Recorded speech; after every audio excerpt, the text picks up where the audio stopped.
bahas sebelumnya, dan juga kemudian clustering. Nah, jadi 2 pertemuan terakhir nanti kita akan praktek dengan itu. Nanti ada untuk ilustrasinya menggunakan orange, tapi insya Allah nanti juga saya sertakan contoh pola yang lain ketika menggunakan Python ya. Nanti saya share filenya di LMS, kemudian teman-teman bisa ekspor dengan pola yang berbeda. Nanti paling kita contohkan sekilas terkait dengan prosesnya ya, atau ya mungkin nanti dokumentasinya ada di sana karena keterbatasan waktu ini. Ya, jadi kalau sebelumnya kita membahas analisis dari dengan klasifikasi untuk atau pengelompokan ya, yang mana contohnya kemarin adalah misalkan orang lulus atau tidak, kemudian selamat atau tidak selamat, atau kalau terkait dengan kredit akan macet atau tidak gitu kan. Ya. Kalau untuk klasifikasi itu data yang kita miliki harus data yang berlabel atau berkelas gitu. Jadi datanya itu sudah ada label kelasnya. Kelasnya itu apakah dia kelas lulus atau tidak lulus, atau kelas macet atau lancar dan seterusnya.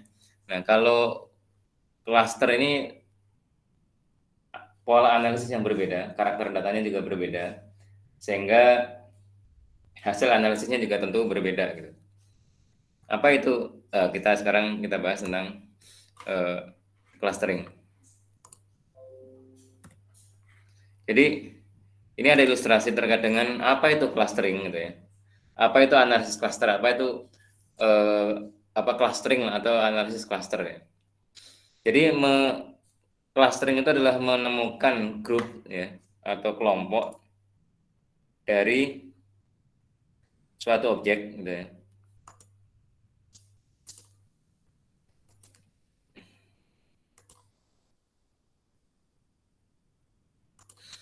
Jadi clustering itu adalah menemukan kelompok dari objek-objek ya, yang mana objek-objek tadi itu akan berkumpul dalam satu grup yang similar atau sama, ya kan? Atau berrelasi atau berhubungan gitu ya, antar anggota yang ada di dalam grup tadi. Dan difference dan berbeda dari grup yang lain gitu ya, terhadap grup yang ada di terhadap objek dari grup yang lain, atau tidak berhubungan atau tidak terhubung dengan atau tidak berrelasi, tidak ya berhubungan dengan objek di grup yang lain.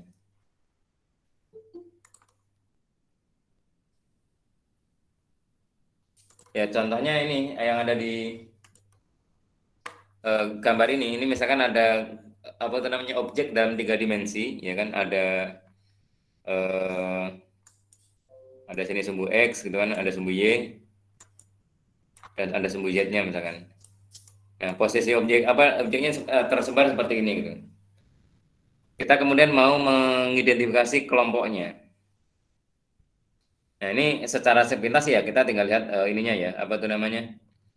Yang dia ngumpul gitu. Tapi nanti di dunia nyata tidak serta-merta datanya secantik ini atau serapi ini. Jadi ketika ada sekumpulan data seperti ini ada 1 2 3, ini ada 7, 1 2 3 4, ini ada 9, 1 2 3 ada 7. Jadi ada 23 data set atau 23 data atau 23 baris lah gitu ya, 23 baris data. Kalau direpresentasikan dalam itu 3 dimensi seperti ini. Kemudian ketika dianalisis ya ini secara sekilas kita bisa menyimpulkan bahwa dia adalah terdiri dari 3 kelompok atau 3 klaster. Nah, ini jarak antar yang ini dan yang ini itu adalah minimize atau sudah diminimalkan atau sekecil mungkin gitu ya. Sementara jarak dengan objek yang lain dengan objek pada klaster yang lain itu maximize atau maksimal. Jadi sejauh mungkin terpisah dengan objek dari grup yang lain dan sedekat mungkin dengan objek dalam grup yang sama atau dalam klaster yang sama. Sehingga yang dicari adalah yang satu klaster ini adalah yang jaraknya paling dekat gitu kan, sehingga dia tidak akan lebih dekat dengan grup yang lain, kurang lebih seperti itu, atau tidak akan lebih dekat dengan objek pada klaster yang lain. Nah, itu bisa digunakan untuk banyak hal ya, misalkan untuk mengelompokkan apa gitu kan. Dan ini bisa dijadikan sebagai dasar untuk mereduksi data, ya kan. Ukuran datanya akan jauh lebih apa itu namanya? Lebih kecil. Kenapa? Karena tadi contohnya data yang ada informasi X, Y, Z gitu kan, dan mungkin informasi yang lainnya.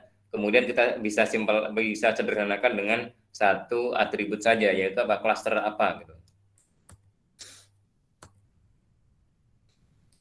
Nah, lalu apa sih yang tidak termasuk klaster gitu ya? Kadang orang ini apa tuh namanya ter ter apa tuh namanya terjebak atau salah persepsi terkait dengan definisi klaster. Jadi melakukan segmentasi secara sederhana gitu, itu tidak termasuk klaster. Ya, ini tidak termasuk klaster. Contohnya apa? Mengelompokkan pelajar atau siswa atau mahasiswa dalam berdasarkan dengan grup registrasinya, berdasarkan dengan alfabet gitu, atau A, B, C, D-nya atau hurufnya, atau berdasarkan dengan namanya, nama akhirnya atau nama belakangnya. Itu tidak termasuk clustering, ya kan? Atau simple query kemudian kita lakukan grouping, itu juga bukan clustering. Ya. Jadi kalau pengelompokan berdasarkan dengan object based data itu tidak clustering, bukan termasuk clustering.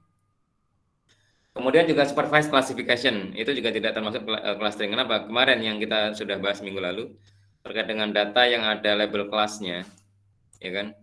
Itu istilahnya adalah supervised learning. Itu tidak termasuk clustering, ya kan? Atau mungkin terkait dengan analisis yang association analysis antara lokal dengan global konektornya gitu misalkan. Itu juga tidak termasuk clustering. Kenapa? Karena itu sudah ada labelnya, sudah ada pola pola relasi dan yang lainnya. Nah, kalau clustering tidak demikian ya. Jadi analisis seperti ini tidak termasuk dalam dunia clustering ya. Jadi ini no. Nah,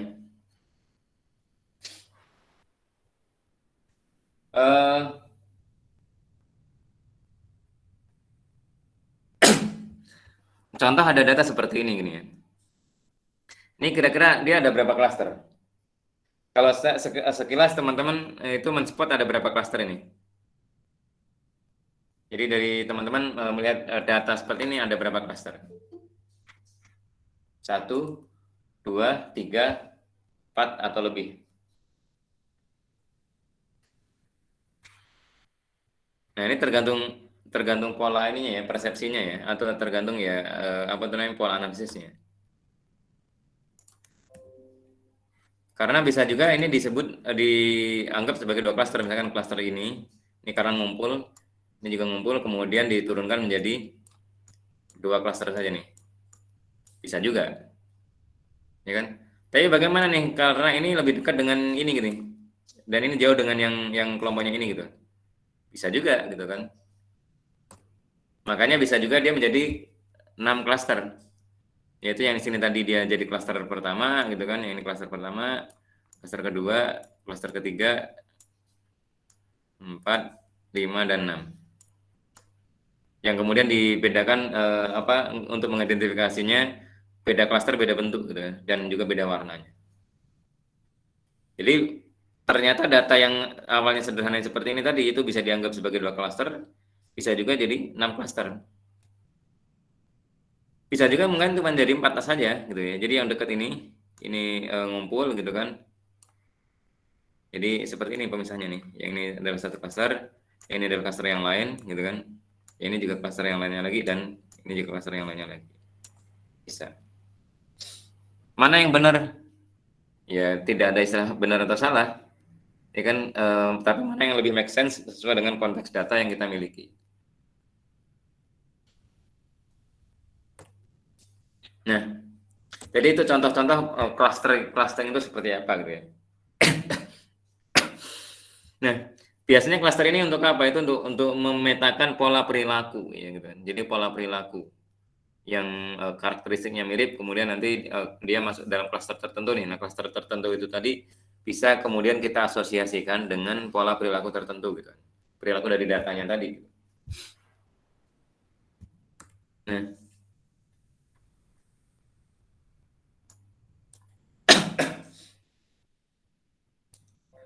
lalu terkait dengan ini apa itu namanya? Tipe-tipe clustering, karena tadi kan ada pola clustering kan tadi seperti itu ya. Jadi tadi kita lihat contoh bentuk cluster sebarannya seperti ini tadi gitu kan. Kemudian tipe-tipenya seperti apa gitu. Apa aja si tipe yang ada gitu kan. Nah, yang perlu dipahami adalah bahwa clustering itu adalah mengklasterkan gitu kan, mengkelompokkan eh, sekelompok data tadi dalam beberapa cluster. Jadi bukan hanya satu cluster ya, tapi beberapa cluster. Bisa 2, 3 atau lebih. Kalau hanya satu ya namanya tidak clustering gitu ya. Dan juga perlu dipahami perbedaan ya, perbedaan yang sangat jelas antara hierarkikal dan partitional cluster ya. Jadi kalau hierarkikal itu kan bertingkat ya, sementara partitional itu kan dipisah, terpisah. Yang mana kalau partitional clustering itu adalah membagi data tadi dalam objek membagi objek data objek tadi itu dalam subset atau dalam cluster yang tidak overlapping, tidak beririsan. Yang mana setiap cluster itu tidak beririsan dengan cluster yang lain. Ya. Jadi dan setiap data tadi dia hanya masuk pada satu subset saja gitu kan. Sementara kalau hierarkikal itu bisa nested, bisa bersusun gitu ya. Sebagaimana ini hierarchical tree. Nah, ini contohnya kalau partitional clustering ya. Jadi data yang tadi yang seperti yang kita lihat sebelumnya tadi, ya kan?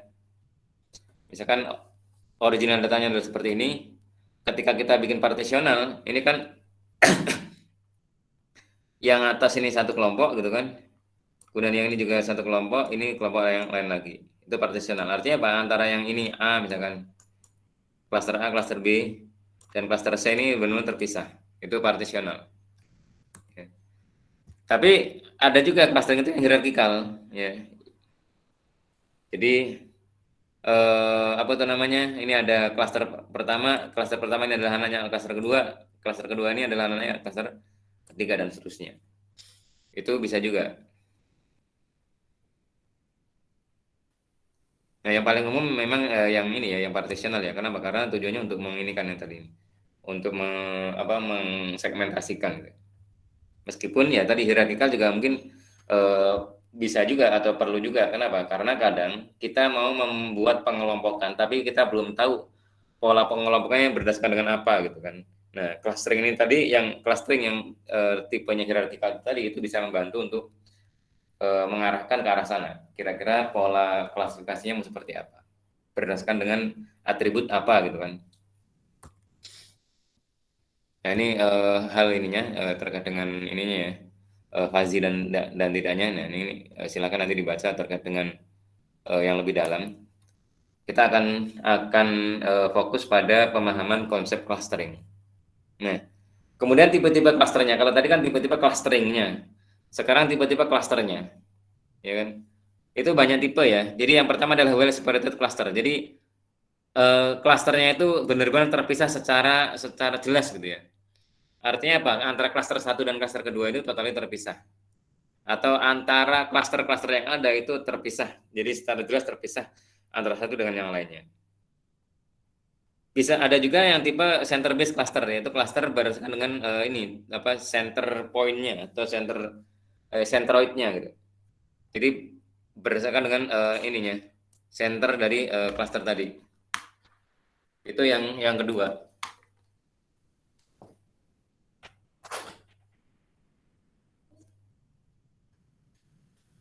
Kemudian ada juga tipe yang berikutnya adalah contiguous cluster. Jadi clusternya itu berdasarkan dengan contiguous atau keberlanjutan atau datanya itu yang nyambung gitu ya. Jadi polanya agak berbeda dengan yang center base tadi. Kalau center base itu kita ada kelompok data gitu kan, misalkan kayak gini, kemudian dicari ada titik tengahnya nih, ini berkaitan dengan titik tengahnya, ini titik tengahnya, sehingga dari titik tengah tadi kemudian dianalisis dengan radius tertentu mana aja yang masuk dalam ininya dia gitu kan, atau yang setiap anggotanya tadi seberapa jauh dari ini tadi, seberapa jauh dan seberapa dekat dari centroidnya tadi gitu kan. Itu kalau yang center base. Tapi kalau yang contagious itu tidak demikian, tapi berdasarkan dengan kedekatan dengan objek-objek yang ada di sekitarnya. Jadi ketika polanya gini terus, nyambung terus, itu dia bisa masuk dalam satu klaster. Kenapa? Karena dia contagious, artinya dia nyambung gitu ya. Karena antara satu sama yang lain ini saling berdekatan gitu. Meskipun yang di sebelah sini nih dengan yang di sebelah sini ini sangat jauh ini, cuman karena antara mereka ada objek-objek yang saling berdekatan sehingga dia bisa masuk dalam satu cluster. Yang mirip dengan contiguous cluster ini adalah density based cluster. Ini berdasarkan dengan density atau kerapatan ya. Itu.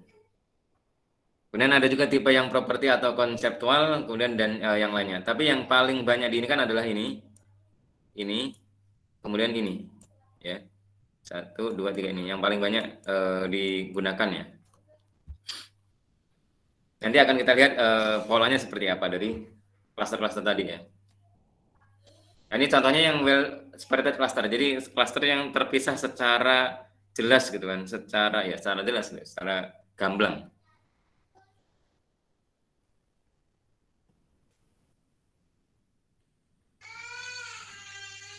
Yang mana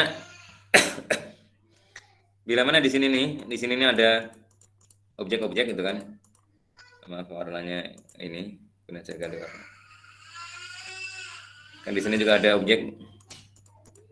Artinya ketika ada objek-objek yang ada di ini tadi, mereka terpisah sangat jauh gitu ya, sehingga dengan yang lainnya itu sangat jauh gitu kan, dan dengan yang satu klaster tadi sangat dekat, sehingga antara klaster ini, klaster 1, 2, dan 3 ini terpisah sangat jelas gitu, sehingga yang seperti ini termasuk tipe yang well separated cluster.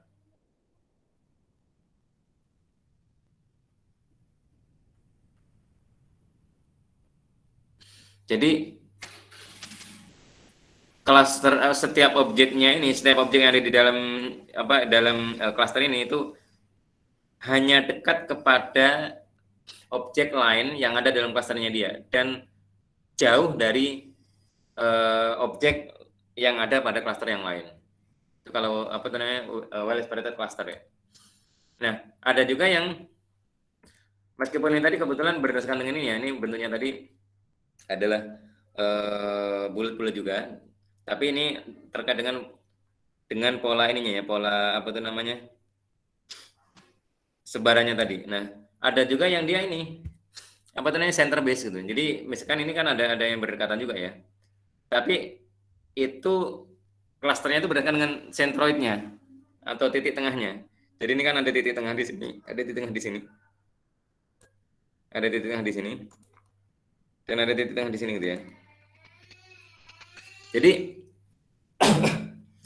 pembentukan klasternya adalah ditentukan dari titik tengahnya ini tadi, sehingga ketika ada banyak sebaran objek di luar sana, misalkan ada di sini gitu ya, dan seterusnya, itu nanti dia diukur dari ditentukan dia masuk klaster mana adalah jarak yang terdekat, centroid yang terdekat bagi si objek ini tadi, misalkan ini, itu yang terdekat ke mana? Apakah ke sini tadi, ke yang ini, atau ke yang ini, atau ke yang ini? Sehingga ketika ini ternyata ke sini lebih jauh daripada ke sini, sehingga dia masuk ke klasternya dia dan seterusnya. Itu kalau center base. Ya. Jadi kalau center base seperti itu. Jadi yang menentukan akan masuk kemana itu bukan dari sisi kerapatan dan yang lainnya, tapi berdasarkan dari adanya centroid yang telah ditentukan tadi. Kemudian setiap objek itu diukur jaraknya dari centroid tadi. Kalau centroid mana dia yang terdekat, gitu ya. Itu kalau center base. Nah, kemudian ada juga yang contiguous base, contiguity base cluster. Yang mana tadi dia akan mencari yang tetangga terdekatnya, gitu ya. Ini contohnya ilustrasi ini, yang di sebelah sini nih ya. Ini kan ada warna hijau, ada warna apa nih, pink sama warna biru ya. Jadi meskipun ini, yang ini nih, yang titik pertama ini, sebentar saya, yang ini nih, titik di sini nih, lebih dekat dengan titik garis merah ini, tapi dia terbentuk menjadi satu klaster dengan yang titik di sini nih.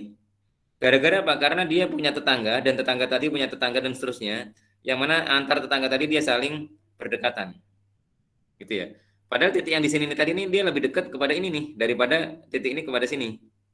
Tapi karena antar mereka ini tadi ada tetangga yang saling berdekatan dan kedekatan yang tadi jauh lebih dekat daripada ke titik yang warna pink ini atau garis warna pink ini, sehingga mereka terbentuk menjadi klaster yang terpisah gitu. Yang ini menjadi satu, sementara yang ini tadi yang sepertinya secara jarak absolutnya lebih dekat, tapi karena tetangga-tetangganya dia lebih jauh karena jarak dia lebih jauh daripada dengan tetangga terdekatnya, sehingga tidak menjadi satu klaster. Jadi yang klasternya ini adalah yang membentuk pola ini tadi, membentuk garis ya, meskipun nggak garis ya, semacam garis lah, yang saling berdekatan itu, sehingga mereka menjadi satu klaster. Tapi yang lainnya justru yang garis yang lainnya justru tidak dalam satu klaster. Atau seperti ini tadi nih, dia yang di sini nih, yang warna di dalam warna ini, itu dia bentuk satu klaster gitu kan. Karena yang tadi objek-objek yang di dalamnya itu sangat berdekatan. Seperti itu. Jadi ini 1, 2, 3, ya kan, ini ada 3 klaster, kemudian ini ada 1 klaster, ini ada 2 dan seterusnya. Jadi ini contoh nih contiguous cluster ya. Karena tadi dengan tetangga terdekat seperti itu. Nah, bisa juga pakai density. Density itu dari sisi kerapatan gitu kan. Nah, jadi dia sebenarnya mirip sama yang contiguity ini tadi, tapi bedanya adalah yang ditekankan di sini kerapatannya. Jadi bukan hanya yang berdekatan dengan garis ini tadi gitu ya, tapi dengan kiri kanan yang sekelilingnya juga dipertimbangkan gitu. Itu density base cluster gitu ya. Jadi ini cluster 1, 2, 3, 4, 5 dan 6. Meskipun ini dekat sama sini gitu kan, tapi karena yang di sini ini lebih berdekatan dengan titik-titik yang ada di sekitaran sini, sehingga dia terbentuk dalam satu cluster. Meskipun titik sini nih ya, lebih jauh jaraknya, jadi titik sini nih lebih jauh jaraknya ke sini daripada ke sini, tapi keduanya ini tadi tetap menjadi satu klaster ya. Yang ini sama ini tetap menjadi satu klaster. Kenapa? Karena di antara mereka ini ada tetangga-tetangga yang menghubungkan, yang sangat berdekatan. Density-nya juga tinggi gitu kan. Dan untuk ke sini tadi kerapatannya lebih renggang gitu ya. Makanya titik yang di sini ini tidak menjadi anggota klaster yang ada di sini tadi. Sehingga dia terbentuk klaster yang lain. Ini kalau density base. Ya. Dan ada beberapa ini yang lainnya, tapi ini yang kita fokuskan pada density base ini. Jadi ada tadi density base, kemudian contiguous atau contiguity base gitu kan, ada center base dan ada well separated. Nah, itu yang beberapa tipe-tipe clustering. Nah, nanti kita akan banyak mengeksplor pada 2 hal ini terkait dengan K-means dan density base ya. K-means ini menggunakan pola ini tadi nih. Yang ini tadi center base ya. K-means itu nanti pakai center base. Kenapa? Karena dia akan menentukan titik senternya dulu.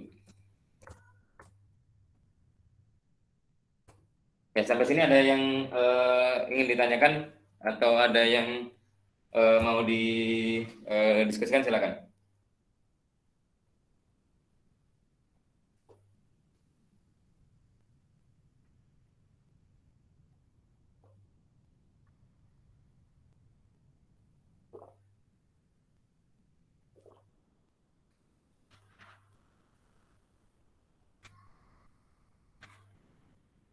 Oke, kalau tidak ada, kita lanjutkan ya. Ya, silakan. Mbak Resti? Tidak, Mbak. Oke, dilanjut ya. Oke, kita lanjut ke, nah kalau tadi adalah tipe-tipenya, sekarang terkait dengan algoritmanya, ya. Algoritmanya, bagaimana apa itu namanya proses pembentukan klaster tadi atau ya pembentukan klaster tadi itu dihitung. Gitu. Kita tidak akan bicara secara detail terkait dengan teorinya, tapi kita bicara pada konsepnya, sehingga nanti ketika kita menggunakan tool itu paham kenapa kok klaster itu ada yang kita harus tunggu dulu beberapa saat sehingga terbentuk klaster yang finalnya, ada juga yang cepat gitu kan. Kemudian kenapa ada yang perlu kita tentukan berapa kali iterasinya dan ada juga yang tidak. Kenapa ada juga yang perlu kita tentukan berapa titik pusatnya dan ada juga yang tidak perlu gitu kan. Nah, itu karena tergantung dengan algoritma yang digunakan.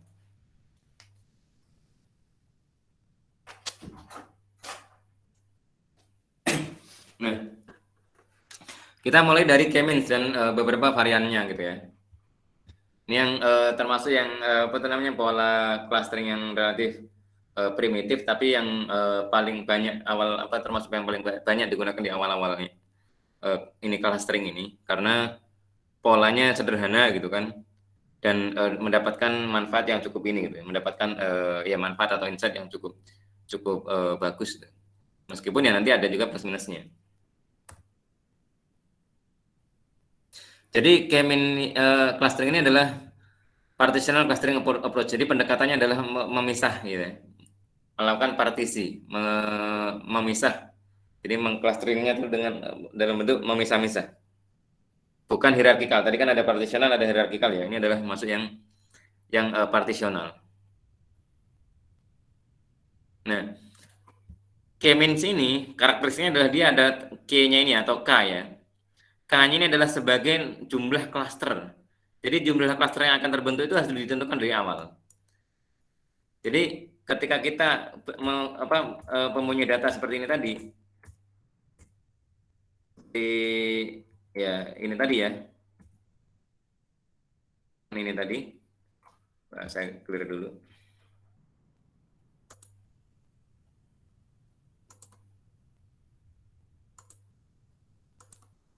Nah, seperti ini tadi, ketika kita melakukan clustering menggunakan algoritma K-means, itu kita harus tentukan dulu kita mau bentuk berapa cluster. Apakah 2, 3, 4, 5 atau berapa gitu. Dan nanti perhitungan tadi akan membentuk cluster sebagaimana yang diinginkan tadi. Sehingga data yang ada itu, dataset yang ada itu akan dibagi-bagi berdasarkan dengan jumlah cluster yang telah ditentukan tadi. Jadi kalau K-means seperti itu. Jadi harus ditentukan dulu jumlah cluster yang akan dibentuk. Ya. Dan setiap cluster itu terasosiasi dengan centroid atau center point-nya. Ini, jadi karakter utama adalah dia ada centroidnya, menentukan centroidnya, kemudian juga menentukan berapa cluster yang dibuat. Jadi kalau kembali ke sini tadi, yang awal ini tadi, saya clear.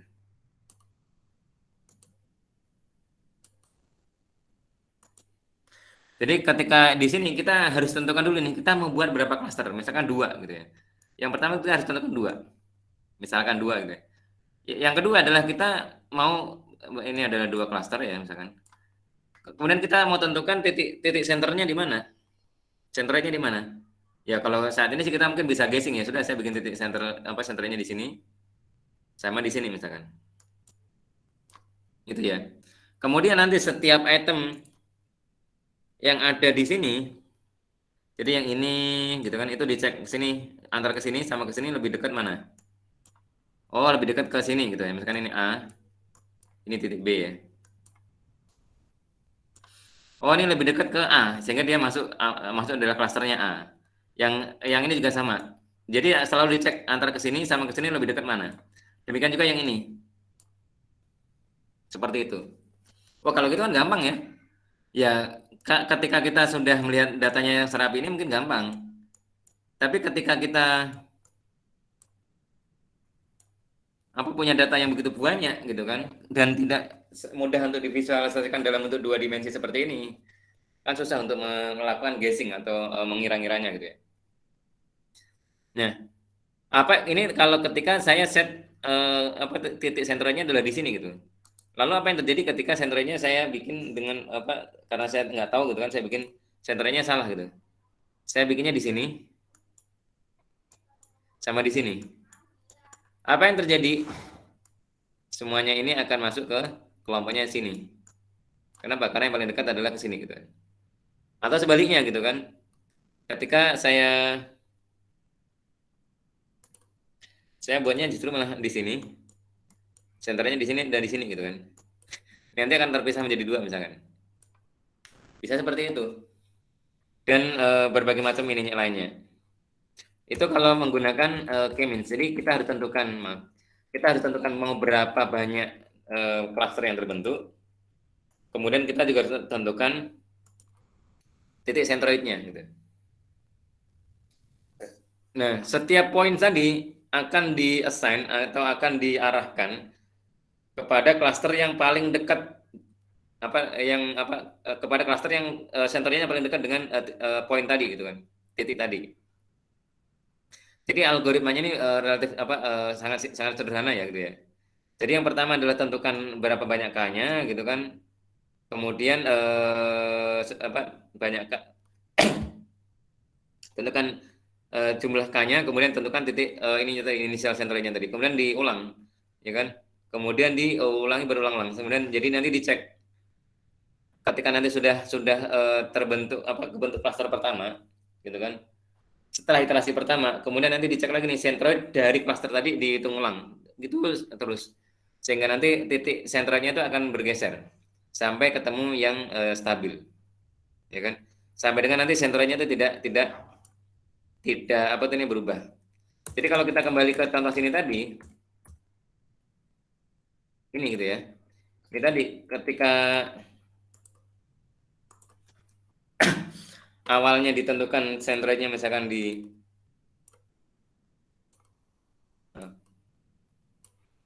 sini dan di sini gitu ya. Nanti masing-masing nggak dicek nih, ini masuk kemana, sini atau ke sini. Terus gitu, ya asumsinya nih, ternyata kesimpulannya ini nih. Ini jadi satu klaster gitu kan, ini klaster yang lain. Setelah seperti itu nanti akan dicek lagi nih dari klaster yang terbentuk tadi, nanti dicek titik senternya mana, mungkin berubah menjadi di sini dan sini misalkan ya, dan sini misalkan gitu ya. Kenapa? Karena ini kan dia paling banyak nih bergeser.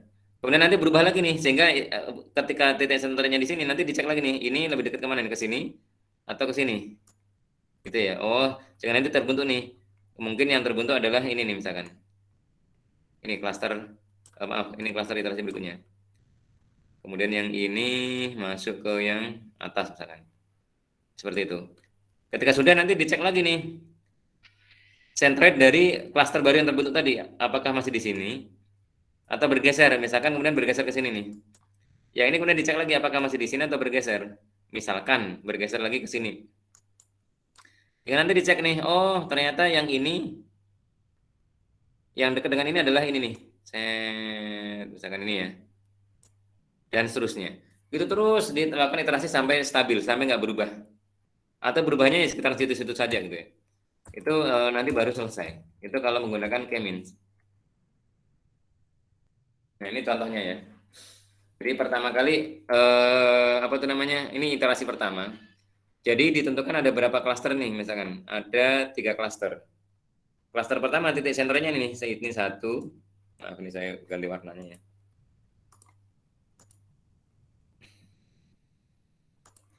Jadi ini sentroid pertama, ini sentroid kedua, ini sentroid ketiga. Sehingga nanti setiap objek di sini itu dicek dia lebih dekat dengan sentroid mana. Yang di sini nih ternyata dekat sama sentroid ini dia, sehingga yang semua yang dekat yang terdekat dengan sini dia diberi warna coklat gitu kan. Karena ini meskipun sangat jauh tapi dia lebih dekat ke sini daripada ke sini. Katanya ini titik A ya. Ini titik B. Ini titik C. Karena yang di bawah sini ini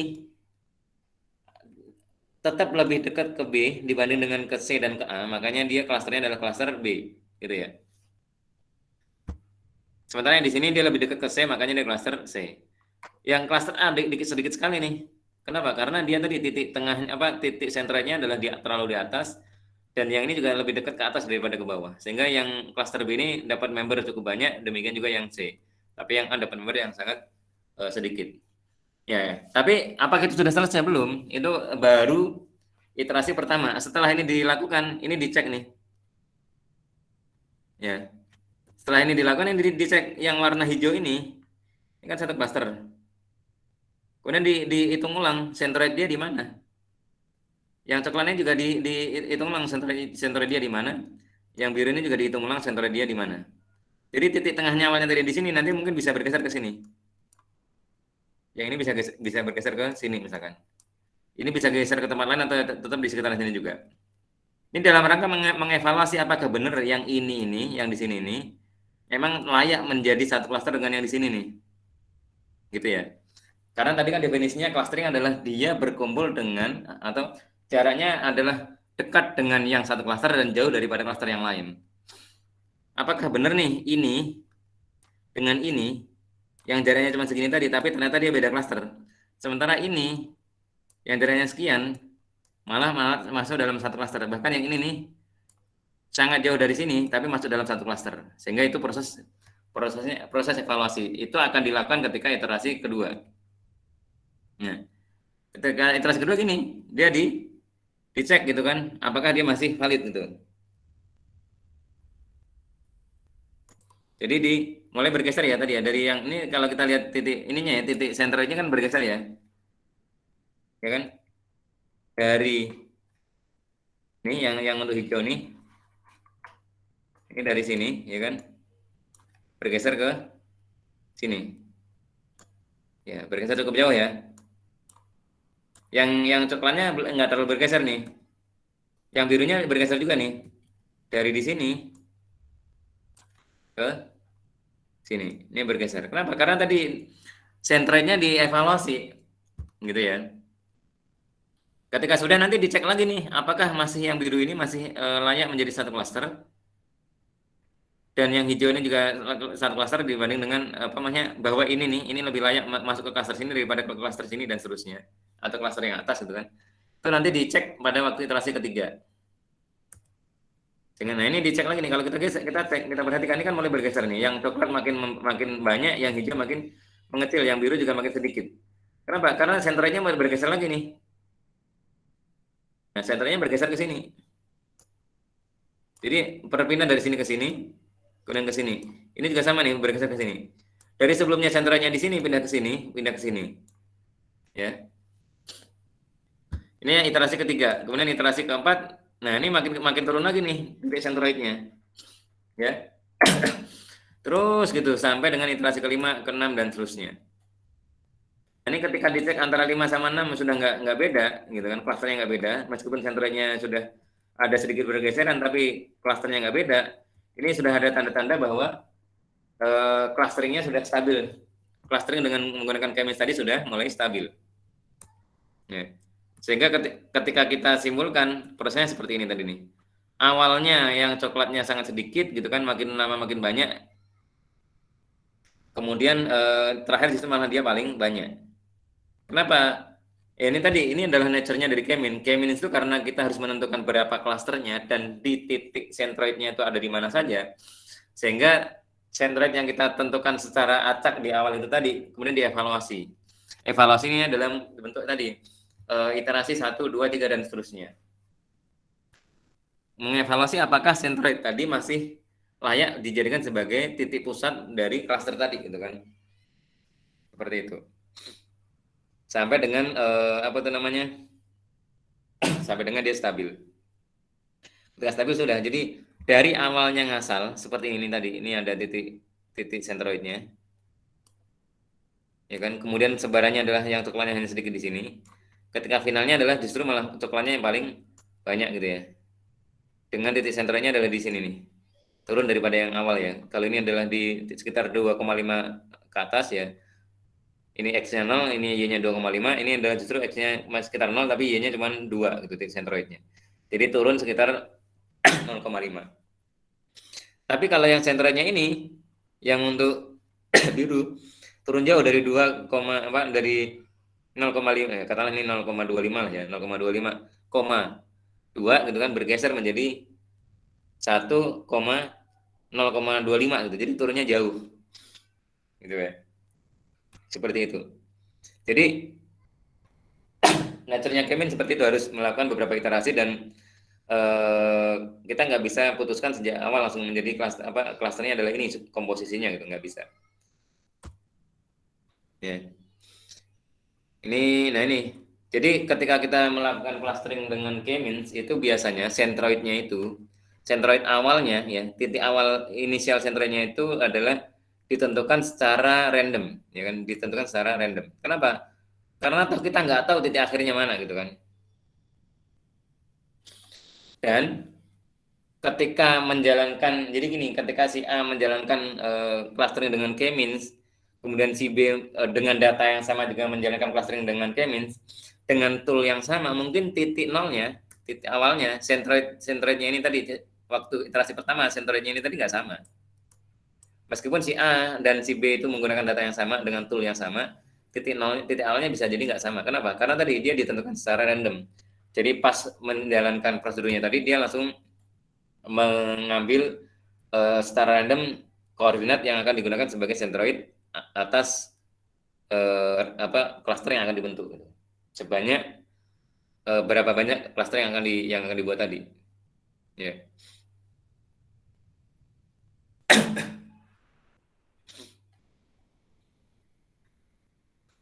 Kemudian yang digunakan untuk, jadi karena ini tadi kan kita mengukur kedekatan dari titik senter ini kepada dataset ini tadi, kepada poin-poin ini tadi atau titik-titik tadi. Itu ukuran yang digunakan biasanya adalah untuk mengukur closeness-nya atau tingkat kedekatannya tadi itu dengan Euclidean distance, cosine, similarity dan yang lainnya. Ya. Itu.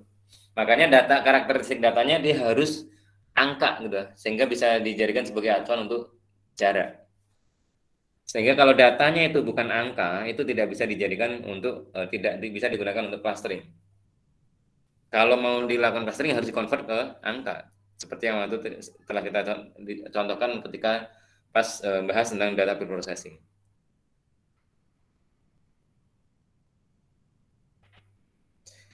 Sehingga nanti lama-kelamaan itu akan converge gitu ya, akan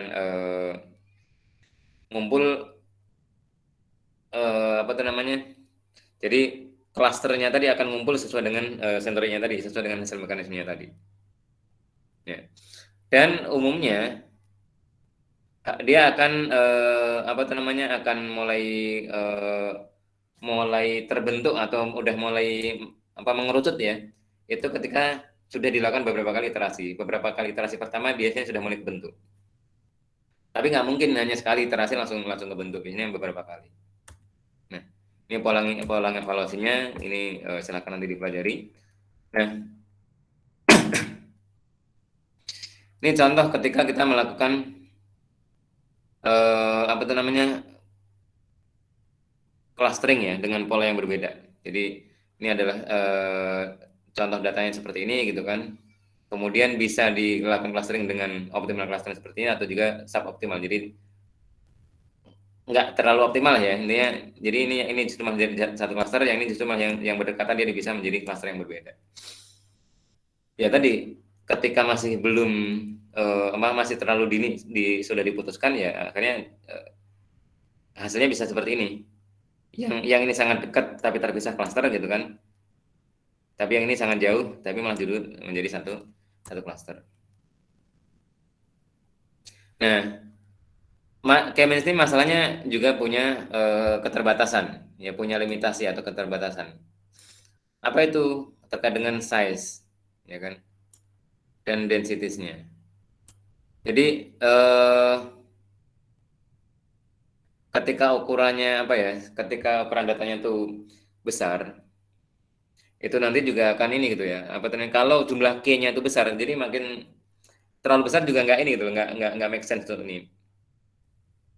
Atau mungkin nanti ini ketika bentuknya itu apa tuh namanya nggak bisa dikelompokin seperti ini tadi, itu susah dia mengklasterkan gitu. Klasternya jadi agak apa tuh namanya agak aneh gitu kan. Kenapa? Karena pola yang terbentuk dari visualisasinya justru malah terpisah oleh klaster yang berbeda gitu. Nanti akan kita lihat ini. Dan K-means ini clustering menggunakan K-means ini juga mempunyai masalah ketika datanya itu terdapat outlier atau content outlier. Jadi ketika data tadi memiliki outlier, itu outliernya itu bisa bikin kacau. Jadi contohnya yang di sini tadi, ketika ada data di sini gitu ya, ini satu, kemudian ada satu lagi di sini, ini kan istilahnya sempalan ya. Ini bisa bikin kacau, kenapa? Karena ketika nanti terbentuk suatu cluster seperti ini, kan akan dievaluasi lagi ininya kan, apa itu namanya titik sentroidnya kan. Ini yang dia membuat kacau, sehingga dia mengedrag apa itu namanya titik sentroidnya tadi jauh dari yang ideal, gara-gara dia ada outlier itu tadi. Itu kendalanya ketika kelemahannya ketika menggunakan K-means. Ya. Jadi ketika ada outlier itu dia akan menemukan masalah. Ketika banyak outlier, apalagi kalau outliernya cukup banyak gitu ya. Ini contohnya ketika ini ya. Jadi nanti size-nya bisa jadi beda-beda nih ukurannya gitu ya. Jadi data seperti ini gitu kan. Ini ketika dilakukan clustering ini kan kalau karena ini sudah disajikan dalam bentuk warna, ini kan sepertinya idealnya dia ngumpul, kemudian ini ngumpul lagi juga gitu kan. Kemudian ini dalam satu cluster yang lain. Tapi ketika dilakukan dengan 3 clustering tadi bisa aja ini kenapa? Karena tadi kan dievaluasi titik sentroidnya ya. Itu gara-gara yang penentunya adalah sentroidnya ini tadi, sehingga nanti size-nya jadi nggak apa itu namanya. Jadi kalau ada cluster yang idealnya terbentuk berbeda size, itu jadi akan terpecah gara-gara mekanisme untuk mendapatkan titik pusat atau sentroidnya tadi yang apa ya ada di tengah-tengah member dari cluster itu tadi. Ini contohnya ya. Jadi gara-gara kita bikin 3 cluster bisa saja jadi kepecah menjadi seperti ini. Padahal idealnya mungkin kita bentuk cluster seperti ini ya. Seperti ini. Ini kenapa? Karena dari sisi kedekatan antara anggotanya tadi kan kelihatan membentuk pola gitu ya. Tapi karena kita menggunakan K-means dan K-means-nya kita set 3, ketika dia melakukan beberapa kali iterasi mungkin justru malah separasnya seperti ini. Kenapa begini? Karena ini sama-sama di atas juga ada datanya. Ya kan? Ini juga ada datanya. Jadi ketika kita sudah tentukan titik ini ya, tadi kan akan dievaluasi titik senternya ya. Kemudian cek di iterasi pertama ditata ulang, kemudian iterasi kedua dan seterusnya sehingga sampai pada kondisi yang ini masing-masing item ini gitu kan sudah terdekat dengan sentroidnya dan jauh dari sentroid yang lain sehingga terbentuk tiga cluster tadi gitu kan. Jadi bisa jadi bermasalah hasil clusteringnya gara-gara tadi karakter datanya yang masalah di ini beda density-nya gitu kan. Makanya itu nanti akan ada pola clustering yang lain. Nah, ini juga akan ada kendala ketika datanya seperti ini nih. Ya kan? Bentuknya itu yang nggak bisa ini kan gitu kan diglobalkan kayak tadi gitu. Jadi ini kalau kita lihat polanya kan seperti ini. Kebetulan warnanya sudah diset dia menjadi 2 klaster yang berbeda gitu. Tapi katakanlah ketika visualisasi datanya adalah seperti ini, itu ketika dibikin 2 klaster menggunakan K-means itu mungkin terpisah menjadi 2 seperti ini atau terpisah menjadi 2 seperti ini.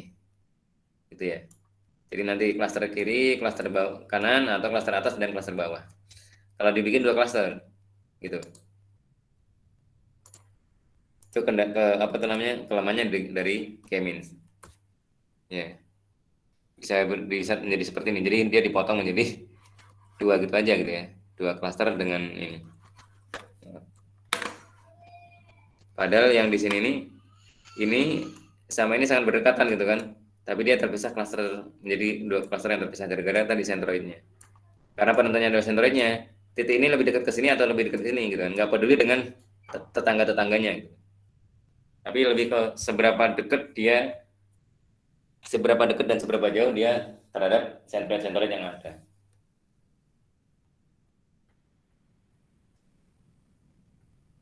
Nah, itu kalau dari Kemins nanti ada beberapa ininya juga, apa namanya, pola pola mengatasinya gitu ya.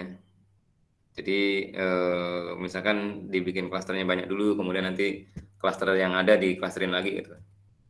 Ya, ini contohnya ini tadi nih. Jadi ini mencahnya bukan kayak gini tadi gitu kan, bukan juga berdasarkan dengan pola ini tadi, karena dia nggak bisa membaca itu, karena kan dia pakai Centroid ya. Tapi akhirnya tadi dibikin klaster-klaster kecil, sehingga sebaran ininya tadi ke ini gitu ya, apa mendapatkan titik terdekat dengan Centroidnya. Itu cara mengatasinya. Makanya itu pentingnya menentukan ini ya titik apa namanya inisial Centroidnya itu sangat penting, sehingga nanti akan akan mengarahkan ke mana pola klasternya tadi gitu. Sebaran apa bentuk klasternya seperti apa. Iya. Nah, ini kan tadi ini ada contohnya ini seperti ini ya. Yang contoh pertama adalah titik senternya di sini, dan di sini. Sehingga klaster yang terbentuk kan ini ya, dia bergeser terus, tapi finalnya cukup ideal juga nih gitu. Tapi ketika kita menggunakan klaster titik inisialnya berbeda nih, kan ada titik paling bawah.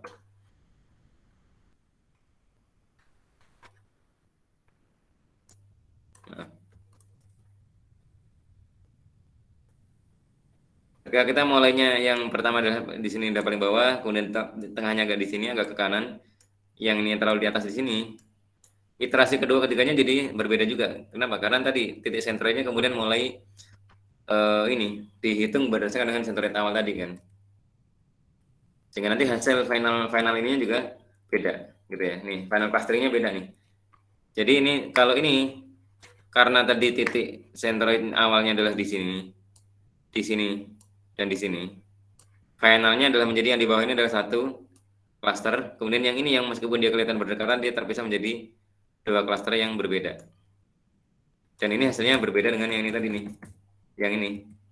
Ya kan? Yang mana ini yang bawah menjadi dua cluster, yang atas menjadi satu cluster. Itu apa itu namanya? Kelemahan ketika menggunakan K-means, sehingga penentuan titik awal itu bisa menyebabkan hasil yang berbeda. Makanya tadi orang dengan data yang sama, orang yang berbeda dengan data yang sama-sama menggunakan K-means dengan jumlah K yang sama gitu kan, K-nya juga angka K-nya juga sama, 3 misalkan. Tapi karena titik sentroid yang ditentukan di awal itu berbeda, konklusi akhirnya juga bisa berbeda. Ya. Oke, ini terkait dengan beberapa contohnya. Nanti silakan dilihat.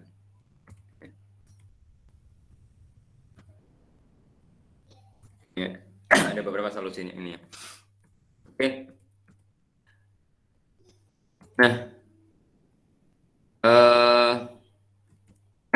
ini saya nggak bahas khusus processing dan processing ya.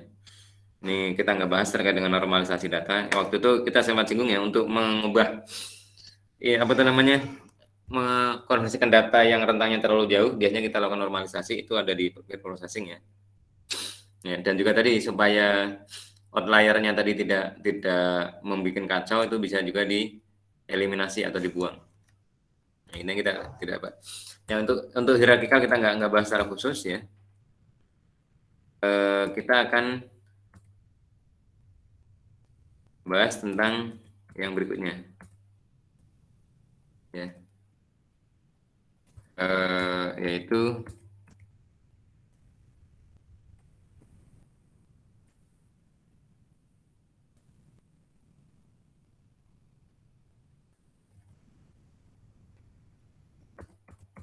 lompat ke yang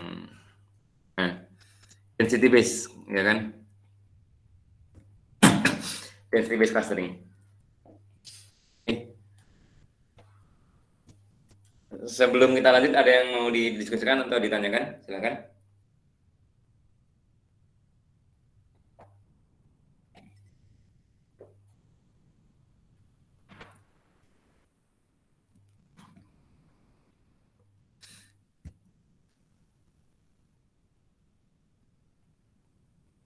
Oke. Kita lanjut ke density based clustering ya, atau DB-scan. Ini salah satu contoh density based clustering ya. Ini termasuk yang salah satu solusi untuk mengatasi tadi ketika menggunakan K-means tadi ada kendala terkait dengan apa itu namanya, ketika datanya antara satu dengan yang lainnya sangat berdekatan tapi membentuk rantai yang yang sangat berdekatan gitu dan terpisah dengan rantai yang lain. Kalau menggunakan K-means tadi kan rangkaian rantai itu tadi bisa terpotong atau terpisah menjadi klaster yang berbeda, sehingga klaster yang terbentuk itu tidak menggambarkan karakteristik hubungan antar data-data tadi gitu kan. Nah, ini density based clustering itu lahir untuk mengatasi masalah tersebut. Jadi ini berdasarkan dengan density-nya itu jumlah titik ya kan dalam spesifik radius. Dalam spesifik radiusnya ini tidak serta-merta ini ya. Jadi bentuknya nanti tidak serta-merta bulat gitu kan. Jadi setiap titik itu dia dicari tetangga terdekatnya gitu ya. Ininya dia lebih dekat dengan yang mana. Kemudian tetangganya tadi dicek lagi dengan yang mana. Jadi ini adalah membaca dari tetangga dan tetangganya tetangga dan seterusnya. Sehingga rangkaian tetangga dan tetangganya tetangga tadi itu akan membentuk satu cluster. Ya.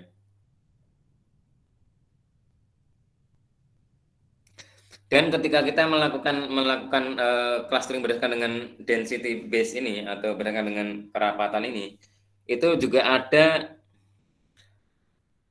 penentuan parameter seperti K-means. Kalau K-means tadi kan kita menentukan ada berapa banyak cluster yang mau kita bentuk.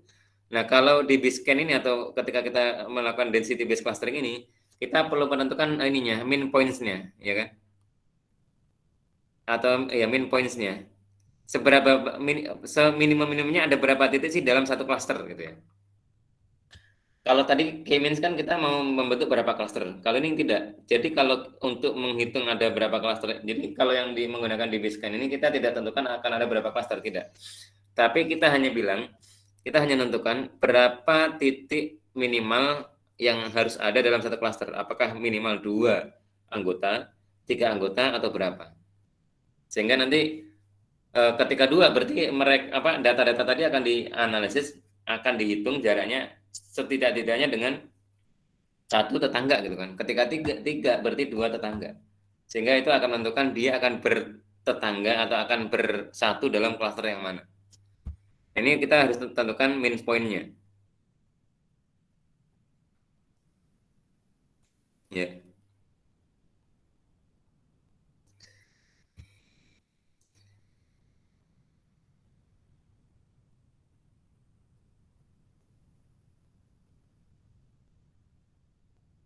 Kemudian ada juga border point. Border point itu bukan core point-nya ya, tapi itu adalah neighborhood atau kedekatan atau ketetanggaan ya terhadap core point-nya tadi, terhadap titik-titiknya tadi gitu. Kemudian ada juga noise point yang mana yang titik tadi itu agak melenceng seperti outlier ya, agak melenceng daripada pola yang sudah terbentuk gitu. Nah, ini ada core point-nya, ada bordernya ya. Jadi dari sini ini diukur jarak yang terdekat dengan dia gitu kan, ada berapa dari minimumnya tadi kan, minimumnya tadi misalkan 5 gitu ya. Berarti setidaknya ada 5. Kemudian ini ada border point, ini ada noise. Noise itu yang ada tadi, yang dia mendekati dengan dia tapi dia tidak tidak termasuk gitu. Tapi dia bisa membuat noise, membuat kebisingan data gitu ya. Makanya yang noise ini perlu dieliminasi. Ya. Ini polanya. Nah, ini contoh kalau dibiskan. Kalau menggunakan dibiskan polanya seperti ini. Jadi katakanlah contoh visualisasi data ini sudah seperti ini gitu ya. Ini kemudian kita mau melakukan apa itu namanya clustering, ya. Ketika kita lakukan clustering menggunakan k-means, mau berapa nih? Dua, mungkin cuma jadi seperti ini dua. Ini cluster satu, ini cluster kedua gitu. Nah, padahal ini tadi nih, ini mereka sangat berdekatan gitu kan. Apa itu namanya? Ini sangat berdekatan ini. Tapi kenapa dia terpisah gitu? Ya karena tadi polanya cuman mengandalkan hitungan jarak dari sentroidnya tadi gitu kan. Ketika titik sini lebih dekat ke sini daripada ke sini, makanya dia satu klaster meskipun titik di sini dan di sini ini sangat berdekatan, tapi mereka bukanlah tetangga. Tapi mereka beda klaster itu kalau menggunakan k-means tadi gitu kan. Nah, kalau menggunakan DB-scan ini nih di analisis nih, ya kan?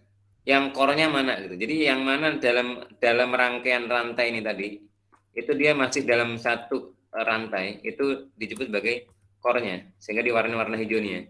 Kenapa? Karena ketika dia dibaca radiusnya ini, dihitung, diukur dari satu titik ini terhadap dalam satu radius tertentu dan min point tertentu tadi ya, dengan min point berapa minimal jumlah tetangga tadi.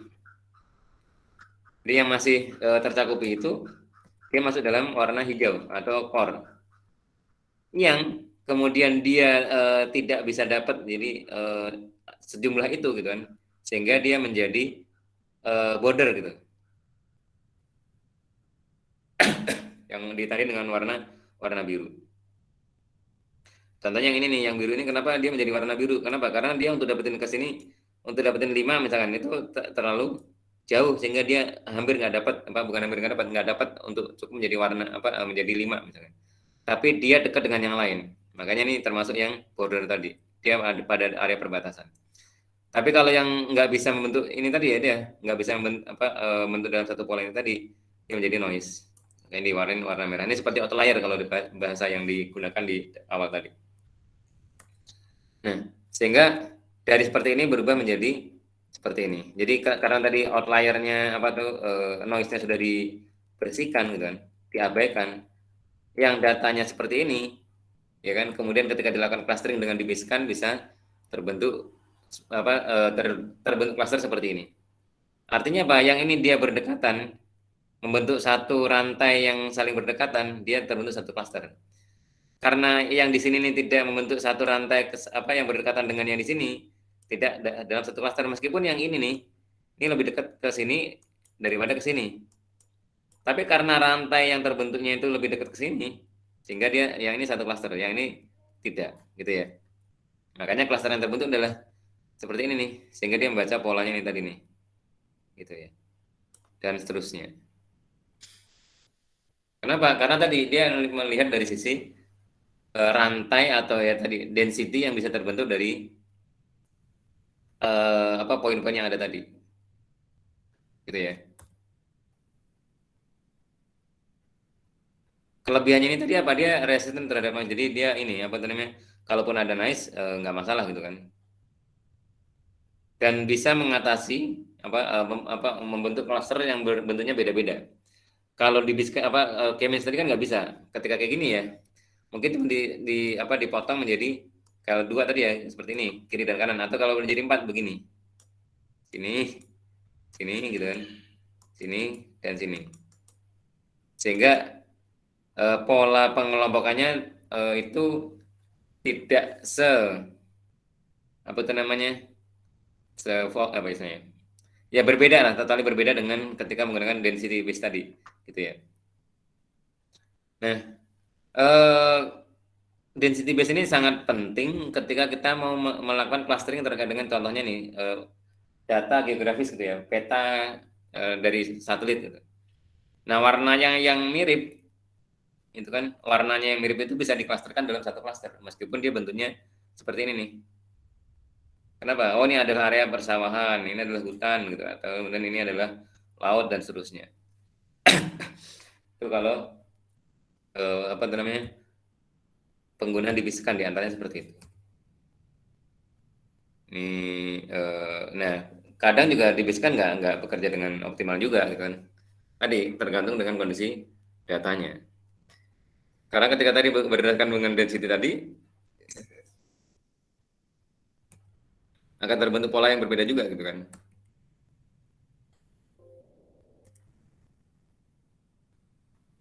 Oke. Maaf, saya lupa.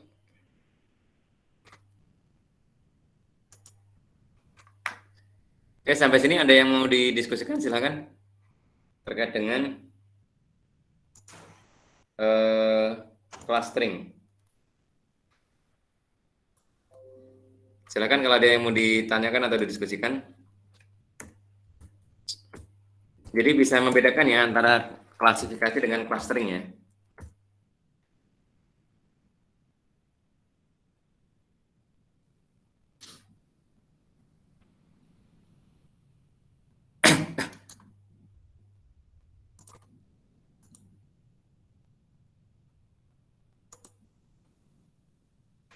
Ya silakan kalau ada yang mau didiskusikan atau ditanyakan.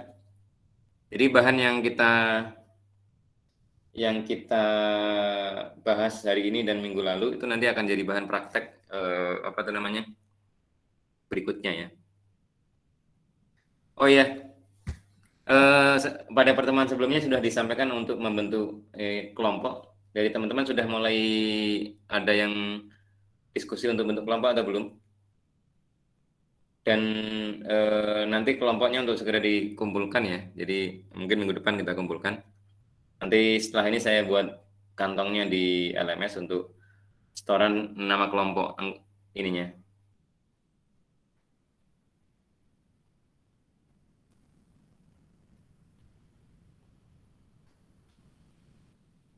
Oke, ada yang mau ditanyakan terkait dengan kelompok maupun materi yang kita bahas hari ini? Silakan.